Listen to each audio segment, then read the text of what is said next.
Salut à tous les amis, j'espère que vous allez bien. On débriefe le match entre le Barça et Osasuna qui vient tout juste de se terminer. On va évoquer le 11 mis en place par Flick et rentrer dans le vif du sujet assez rapidement. N'hésitez pas à mettre un petit like, à vous abonner comme d'habitude, à booster le petit débrief. Le FC Barcelone a fait le job. Alors on va parler du 11 mis par Flick, avec notamment une défense centrale composée de Martin, cobarciste et classique. Ensuite Eric plutôt que Koundé qui était suspendu. Logique, à gauche c'était Joao Cancelo. Milieu de terrain, Gavi associé à Pedri en double pivot. Olmo en 10, Fermin à gauche, Rooney à droite, Lewandowski en numéro 9. On le sait, Osasuna, c'est une équipe très difficile à jouer. Le Real Madrid, cette saison, a perdu là-bas. Ante Boudimir en face, Raúl Moro, Moncayola. Il y a beaucoup de joueurs qui sont assez connus en Liga. C'est une équipe qui a l'habitude d'être très très difficile à jouer dans leur stade. L'année dernière, ils nous avaient battus, même si on avait fait beaucoup de rotations. Ça reste une équipe très chaude à aller jouer, surtout là-bas au Pays Basque, avec une pluie torrentielle. On peut le dire, la première mi-temps, on s'est beaucoup ennuyé. Il y a eu 2-3 parades effectuées par Joan Garcia. Il y a eu le poteau de Ante Boudimir.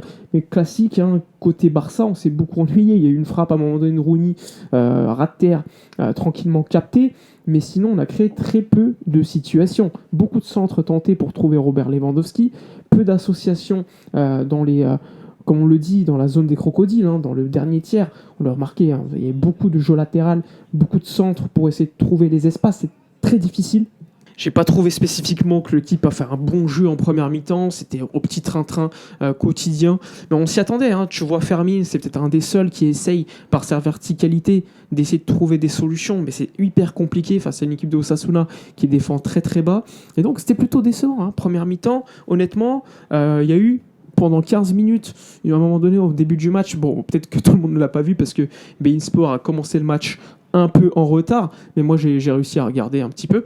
Il y avait une situation trouvée entre Pedri et Olmo pour la remettre à Lewandowski qui met une frappasse qui passe pas très loin, mais sinon sur la première mi-temps, rien du tout. On s'est beaucoup ennuyé et honnêtement, j'étais à deux doigts de m'endormir devant le match, je vais pas vous mentir. On s'est beaucoup ennuyé, je pense que on était tous dans cette situation en disant bon allez, vivement que le match se termine parce que déjà c'est ennuyeux. On est samedi soir, il est 21h, on attend juste que le Barça finisse son match histoire de pouvoir savoir où on s'en sera par rapport au classement. Deuxième mi-temps, là il y a beaucoup de choses qui vont changer, je trouve, parce que outre les changements qu'on évoquera un peu plus tard, il y a eu un peu plus de volonté du côté du Barça. On l'a vu, il y a eu beaucoup plus de situations créées, même si Joan Garcia encore a dû faire une ou deux parades très difficiles, il faut les faire, il les a faites, ce qui a permis à Barcelone ensuite un peu plus tard dans le match d'entrer avec beaucoup plus de rythme. On a eu peur à un moment donné pour Pedri qui à un moment donné sur un contact avec Moncayola se faisait mal à la jambe, au genou, c'était un peu bizarre.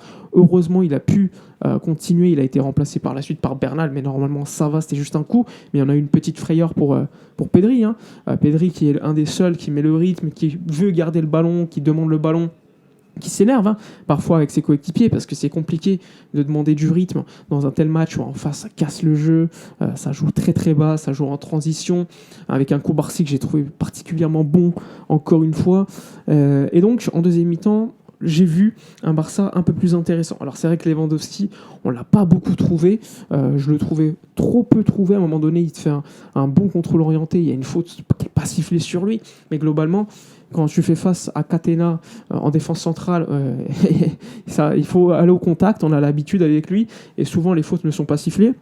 À un moment donné, sur Pedri, il y a une faute dans la surface, il se fait complètement éjecter par terre, rien de sifflé, ça aurait pu donner la situation VAR. Et juste après, à la suite de la situation, de l'autre côté du terrain, tu as Joan Garcia qui te fait l'arrêt pour te sauver. Et ouais, on s'est beaucoup ennuyé. Là, c'est Flick, il a demandé à faire des changements avec la rentrée en jeu de Rashford, rentrée en jeu de beaucoup de joueurs, ce qui a réorganisé l'équipe. De Jong est rentré. De Jong qui n'était pas titu parce qu'il était un jaune de la suspension contre le Real Madrid pour le Classico. Il a remplacé Gavi, un Gavi qui, je trouve, n'a pas fait un bon match, honnêtement. On le sait, on attend beaucoup plus de lui. C'est bien beau de récupérer les ballons, mais dans la zone des crocodiles, c'est ce qu'on attend. Même si là, il a joué un rôle de double pivot, j'attends plus de Gavi. Olmo, c'est pareil. Olmo, à un moment donné, sur un centre, il y a un gros sauvetage de Catena sans faire exprès de la tête. Bon, le ballon va dans sa tête, mais ça doit aller au fond. Ça aurait pu être le 1-0. Sinon, on a mis en difficulté cette équipe d'Osasuna que sur des centres. Il y a eu le bon centre de Rashford qui a permis à Robert Lewandowski d'ouvrir le score. 1-0, enfin, au bout de 75 minutes, le Barça réussit à déclencher un petit peu, lancer le match. Et quelques minutes plus tard, bis repetita. Avec cette fois-ci un Fermin Lopez qui va très bien lancer Ferran Torres qui vient tout juste de rentrer pour mettre le 2-0. J'ai bien aimé, encore une fois, quand Fermin joue dans l'axe, parce que sur le côté gauche, c'est vrai qu'il a une capacité d'appeler, d'attaquer l'espace. Il met beaucoup d'intensité dans ses appels, mais c'est pas un joueur de côté, c'est un joueur d'axe. Et on le voit, dès qu'il est repassé en poste de 10, quand Olmo est sorti, voilà, ça fait passe décisive pour un Ferran qui attaque bien l'espace et qui met le but, le 2-0. On se dit, bon, le Barça va être champion. Le Barça va être champion. Bon, j'exagère un peu, je suis un peu trop pressé, mais on se dit, le match, il est gagné. Finalement, le Barça va mal gérer, parce qu'on le voit sur le banc, tout le monde célèbre Eric, qui va sortir remplacé d'Araujo par Araujo, tout le monde est content, c'est normal, 2-0 à Osasuna, tu fais le job. Pourtant, quelques minutes plus tard, 2-3 minutes plus tard, il y a Cancelo, je ne sais pas si c'est Cancelo ou Gérard Martin, qui laisse tout seul Raoul, l'attaquant d'Osasuna, qui était tout juste rentré, pour mettre une tête et marquer le 2-1. Et du coup, tu te tranquillises pas parce que tu mènes 2-0. Normalement, tu dois fermer le match. Tu dois garder le ballon, faire tourner. Alors en face, évidemment, ça sort beaucoup plus. Mais tu es censé dans une situation où tu es plutôt tranquille. Et pourtant, cette équipe d'Osasuna va pas lâcher et va essayer de chercher le 2-1. Et ensuite, le match va un peu devenir un peu dingue, où les deux équipes vont avoir des situations. Le Barça va en avoir. Il y a eu beaucoup de situations à la fin avec un Lewandowski que j'ai bien aimé associé avec Ferran. Ferran qui a cette capacité d'attaquer l'espace et qui est toujours un petit peu quand même efficace. Quoi qu'on dise, pour moi, Ferran, c'est un très bon joueur de foot. Il n'a pas de niveau pour être titulaire au Barça, mais c'est un très bon joueur d'effectif. Et là, il l'a prouvé en rentrant, quoi. Il est rentré, il a marqué le but, qui est quand même important. Et en plus, j'ai trouvé que l'association avec Lewandowski était pas inintéressante pour finir ce match. Bon, le job était quand même assez fait, assez avancé de la part du FC Barcelone, avec ce match qui était mené. Bon, après, automatiquement, pour finir le match, Osasuna a essayé de revenir au score et ils se sont beaucoup plus projetés. À la fin, c'était un petit peu n'importe quoi, il y avait beaucoup plus d'espace. Bon, le FC Barcelone a fait le job à la fin pour s'assurer la victoire. J'ai bien aimé, je vous l'ai dit, la performance de Koubarsi, Joan Garcia qui a été impeccable encore une fois.